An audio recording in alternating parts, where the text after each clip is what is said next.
আসসালামু আলাইকুম ওয়া রাহমাতুল্লাহি ওয়া বারাকাতুহু। দর্শক সবাই কেমন আছেন? আশা করছি সবাই অনেক অনেক ভালো আছেন। আলহামদুলিল্লাহ রহমতে আমি অনেক ভালো আছি।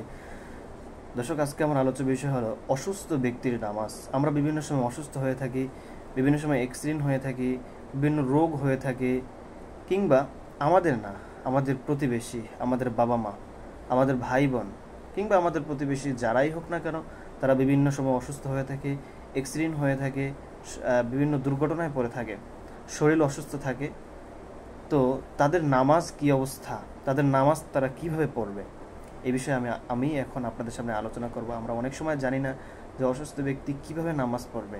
অসুস্থ ব্যক্তি যদি দাঁড়ায় নামাজ নামাজ না পড়তে পারে তাহলে কিভাবে নামাজ পড়বে, বসেও যদি নামাজ না পড়তে পারে তাহলে কিভাবে পড়বে, শুয়েও যদি না পারে তাহলে কিভাবে পড়বে, যদি শুয়েও যদি নামাজ না পড়তে পারে তাহলে এই বিস্তারিতভাবে আলোচনা করার চেষ্টা করবো ইনশাআল্লাহ। দর্শক যারা ভিডিওতে যুক্ত হয়েছেন আপনারা ধৈর্য ধরে ভিডিওটা দেখবেন এবং শেখার নিয়তে ইনশাআল্লাহ আমরা সবাই দেখব এবং ভিডিওটা একটা লাইক করে দেব, কমেন্টে আপনার মূল্যবান মতামত জানাবেন এবং চ্যানেলটি সাবস্ক্রাইব করে দেবেন। তো দর্শক চলে যায় আমার মূল বিষয়, অসুস্থ ব্যক্তির নামাজ। শরীয়তের দৃষ্টিতে নামাজের এত গুরুত্ব, শরীয়তের দৃষ্টিতে নামাজকে এত গুরুত্ব দেওয়া হয়েছে যে কঠিন অসুখেও নামাজ তরক করা জায়েজ নয়। যত কঠিন অসুখ হোক না কেন, যত কঠিন বলা হয়েছে, যত কঠিন অসুখ হোক না কেন নামাজ তরক করা জায়েজ নয়। তবে শরীয়ত তোমাকে এমন কোনো আদেশ করেনি যা পালন করতে তুমি অক্ষম কিংবা তোমার জন্য কষ্টকর। শরীয়ত এমন কোনো আদেশ করেনি যা আপনার জন্য কষ্টকর হবে, যা আপনি করতে অক্ষম, এমন কোনো আদেশ শরীয়তে কখনো করেনি। অর্থাৎ আপনাকে ছাড় দিয়েছে, ঠিক আছে। আল্লাহ পাক রব্বুল আলামিন পবিত্র কোরআনুল কারীমে বলেছেন, লা ইউকাল্লিফুল্লাহু নাফসান ইল্লা উসআহা। আল্লাহ কোনো মানুষকে তার সাধ্যের অতিরিক্ত আদেশ করেন না। আল্লাহ পাক রব্বুল আলামিন পবিত্র কোরআনুল কারীমে বলেন, লা ইউকাল্লিফুল্লাহু নাফসান ইল্লা উসআহা। আল্লাহ কোনো মানুষকে তার সাধ্যের অতিরিক্ত আদেশ করেন না। এজন্য শরীয়ত অসুস্থ ব্যক্তির নামাজ আদায়কে সহজ করে দিয়েছেন। এজন্য যারা অসুস্থ তাদের নামাজকে আল্লাহ পাক রব্বুল আলামিন সহজ করে দিয়েছেন। সুতরাং যদি কেউ অসুস্থতার কারণে দাঁড়াতে না পারে, আমাদের খেয়াল করতে, আমরা মনোযোগ দেই।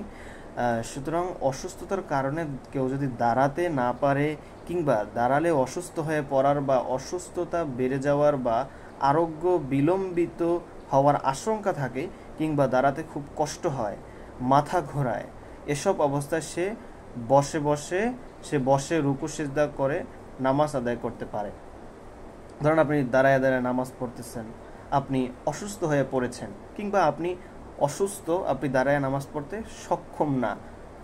অতএব ওই সময় আপনার কি করতে হবে, বসে রুকু সিজদা করতে হবে, সেভাবেই বসে পড়তে হবে। রুকু সিজদা কষ্টকর হলে মাথা যদি ঘোরায় তাহলে কি করতে হবে, নামাজ আদায় করতে পারে।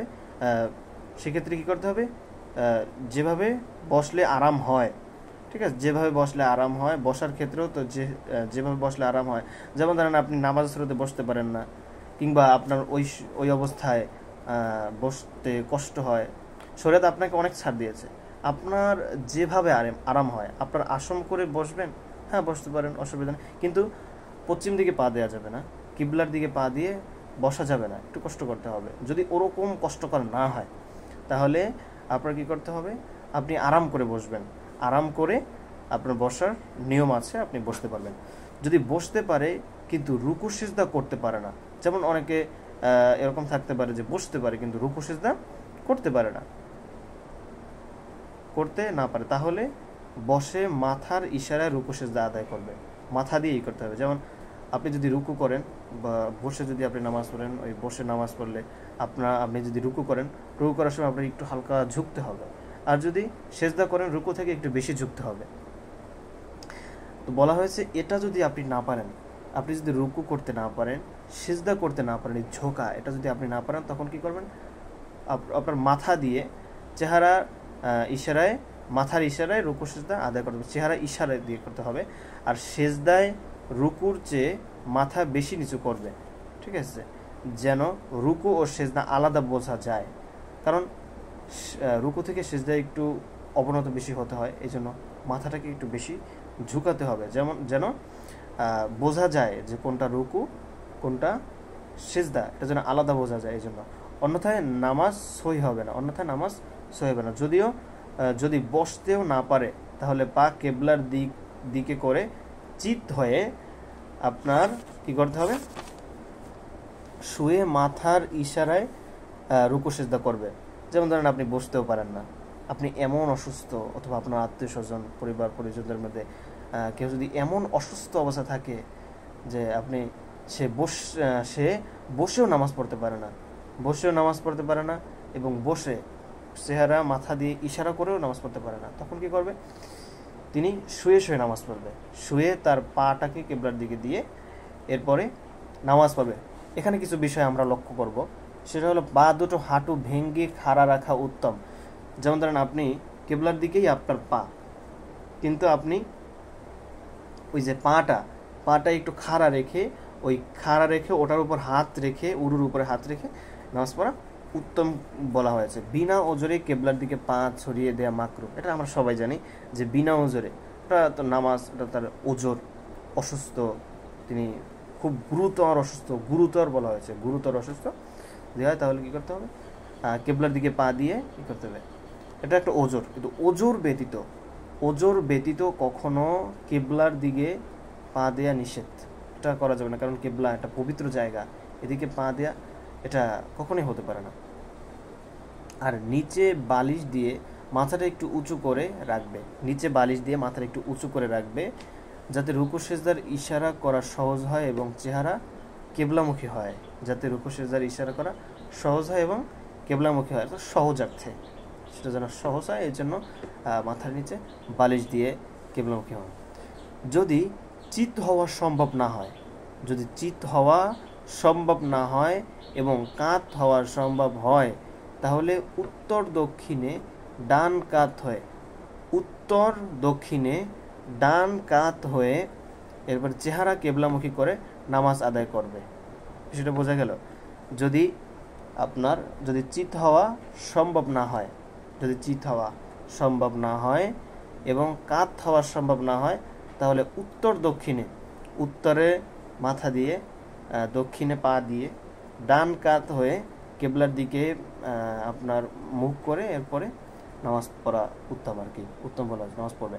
তবু নামাজ মাফ হবে না, এরপরেও নামাজ মাফ হয় না, অর্থাৎ নামাজ পড়তেই হবে, যত কষ্ট হোক, যত বড় রোগ হোক, যেই পর্যন্ত তার হুশ আছে, কিন্তু ওই অবস্থায় নামাজটা যেভাবেই হোক নামাজ পড়তেই হবে। কিন্তু নামাজের ব্যাপারে কোনো মাফ নাই। শরীয়তে নামাজ এতই গুরুত্বপূর্ণ যে যতই অসুস্থ হোক আপনার নামাজ মাফ নাই, যে পর্যন্ত আপনার হুশ রয়েছে। যদি এরকম থাকে যে আপনি বেহুশ অবস্থায় কিংবা মাতাল অবস্থায়, এটা সামনে আমরা এটা নিয়ে আলোচনা করব। অসুস্থতার নামাজের দলিল এই যে হযরত ইমরান বিন হাসিন যখন অসুস্থ হলেন, তখন নবী সাল্লাল্লাহু আলাইহি ওয়াসাল্লাম বললেন, সল্লি কাইমান, তুমি দাঁড়িয়ে নামাজ পড়ো, ফাইন লাম তাস্তাতি ফাআলাল জানবি তুমি ঈমানান। অর্থাৎ এখানে বলা হয়েছে তুমি দাঁড়িয়ে নামাজ পড়ো। যদি তোমার দাঁড়াতে সম্ভব না হয় তাহলে তুমি বসে নামাজ পড়ো, বসেও যদি সম্ভব না হয় তুমি শুয়ে নামাজ পড়ো, শুয়ে যদি তোমার নামাজ পড়া সম্ভব না হয় তাহলে তুমি ইশারায় নামাজ আদায় করো। যেন নামাজ কোনোভাবেই ছাড়া যাবে না, যত বড় অসুস্থ হোক। এরপরে বলা হয়েছে যদি মাথা নেড়ে ইশারা করাও সম্ভব না হয়, যেমন ধরেন আপনি শুয়ে আছেন, এখন শোয়ার পরে আপনি এত অসুস্থ, কিংবা আপনার পরিবার পরিজনের মধ্যে এমন কেউ যদি থেকে থাকে, এমন অসুস্থ, শুয়ে আছে, তার জ্ঞান আছে, তার মানে হুশ আছে এখনো, তিনি শুয়ে নামাজ পড়তে সক্ষম না, অর্থাৎ নামাজ শুয়েও যদি কেউ নামাজ পড়ে তাহলে তো তার কি করতে হবে, মাথায় ইশারা করে তার নামাজ পড়তে হবে। কিন্তু তিনি মাথায় ইশারা করতে পারতেছেন না, শুয়েও তিনি মাথায় ইশারা করতে পারছেন, তখন তার কি হবে, কিভাবে তিনি নামাজ পড়েন? বরং তার একদিন এক রাত্রের নামাজ স্থগিত থাকবে, যখন সক্ষমতা ফিরে আসবে তখন তা আদায় করা ওয়াজিব হবে। ধরেন আপনি এমন অসুস্থ, শুয়ে আছেন আপনি, কিংবা আপনি মাথাও নাড়াতে পারছেন না, মাথা নাড়াতে পারছেন না, যখন আপনার এই সক্ষমতা, যখন আপনি নামাজ মাথা নাড়াতে পারবেন, যখন আপনার সক্ষমতা আসবে, ফিরে আসবে, তখন আপনার নামাজ পড়া ওয়াজিব, তখন আপনার নামাজ পড়তে হবে, নামাজ পড়া ওয়াজিব হবে। পক্ষান্তরে যদি এই অবস্থায় 5 ওয়াক্তের বেশি কাজা হয়ে যায় তাহলে তা আদায় করতে হবে না। বুঝতে পেরেছেন বিষয়টা?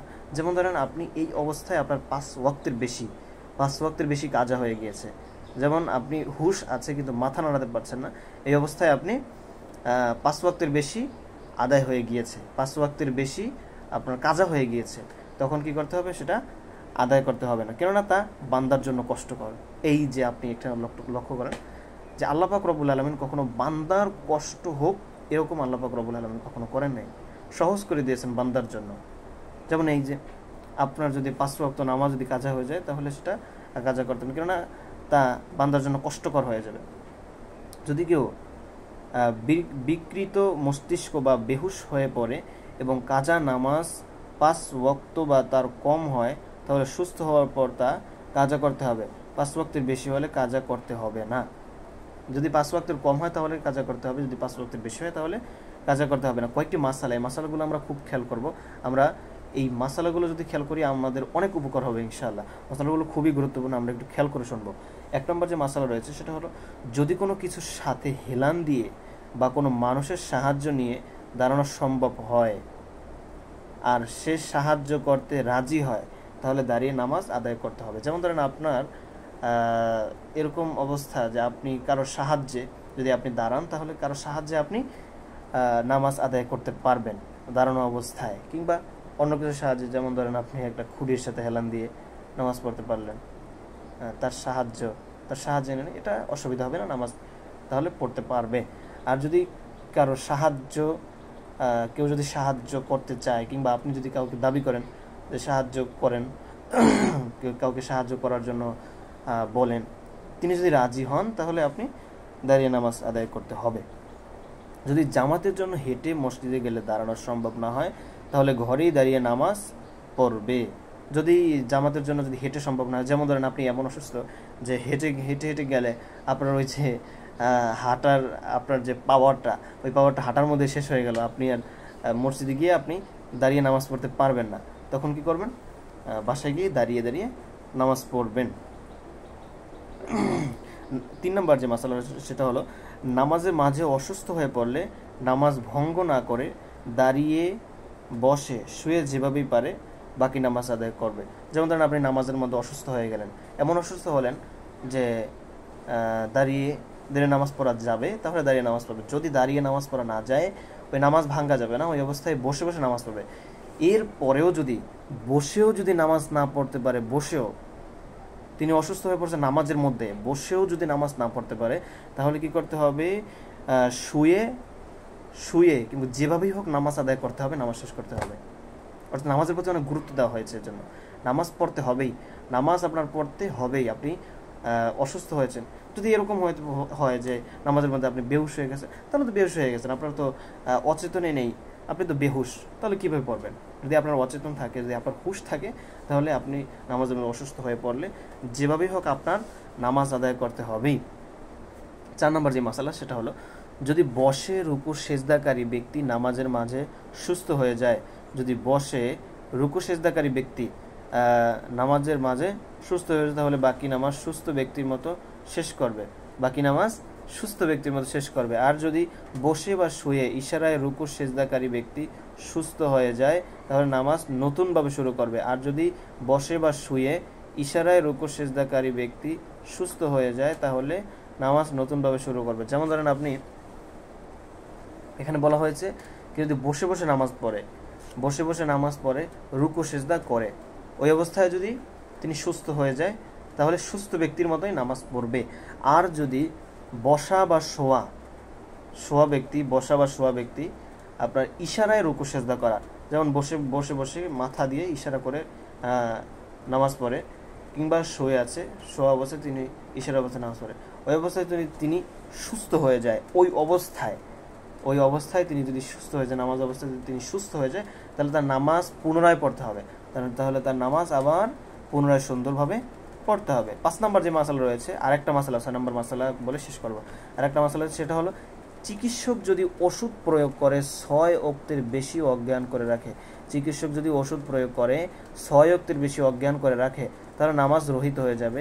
এর কম হলে কাজা করতে হবে, তাহলে নামাজ রহিত হয়ে যাবে। 6 ওয়াক্ত বলা হয়, 6 ওয়াক্তের যদি বেশি হয় তাহলে নামাজ রহিত হয়ে যাবে, আর এর কম হলে তাহলে নামাজ কাজা করতে হবে 6 ওয়াক্তের। এগুলো আমাদের সকলের মনে রাখতে হবে। 6 নম্বর লাস্টের যে বিষয়টা সেটা হলো যদি নেশা করে বেহুশ হয়ে তাহলে কাজা নামাজের সংখ্যা যতই হোক মাফ হয় না, বরং তা কাজা করতে হবে। এমন ধরেন একজন মানুষ নেশা করছে, ইচ্ছাকৃতভাবে করেছে, নেশা করছে, নেশা অবস্থায় যত নামাজই হোক কাজা করতে হবেই। ঠিক আছে, এই জন্য আমরা নামাজকে গুরুত্ব দেব। নামাজকে নবী করিম সাল্লাল্লাহু আলাইহি ওয়াসাল্লাম গুরুত্ব দিয়েছেন, স্বয়ং আল্লাহ পাক রব্বুল আলামিনও নামাজকে গুরুত্ব দিয়েছেন। বান্দা যেন নামাজ আদায় করে, নামাজ যেন না ছাড়ে, এজন্য আল্লাহ পাক রব্বুল আলামিন জোর তাগিদ দিয়েছেন। আর যদি কারো বেশি সমস্যা থেকে থাকে তাহলে সেটার জন্য আল্লাহ পাক রব্বুল আলামিন রুকসুদ দিয়েছেন। রুকসুদ নাই সেটা হতে পারে না, রুকসুদ অবশ্যই আছে। আল্লাহ পাক রব্বুল আলামিন রুকসুদ দিয়েছেন। এই জন্য আমরা যতই অসুস্থ থাকি না কেন আমরা নামাজ পড়ার চেষ্টা করব। যদি দাঁড়ায় পারি দাঁড়ায় পড়বো, যদি দাঁড়ায় না পারি বসে পড়বো, যদি বসেও না পারি তাহলে শুয়ে পড়বো। এই জন্য আল্লাহ পাক রব্বুল আলামিন আমাদের সকলকে সহি শুদ্ধভাবে নামাজ আদায় করার তৌফিক দান করুক। আমিন। আসসালামু আলাইকুম ওয়া রাহমাতুল্লাহি ওয়া বারাকাতুহু।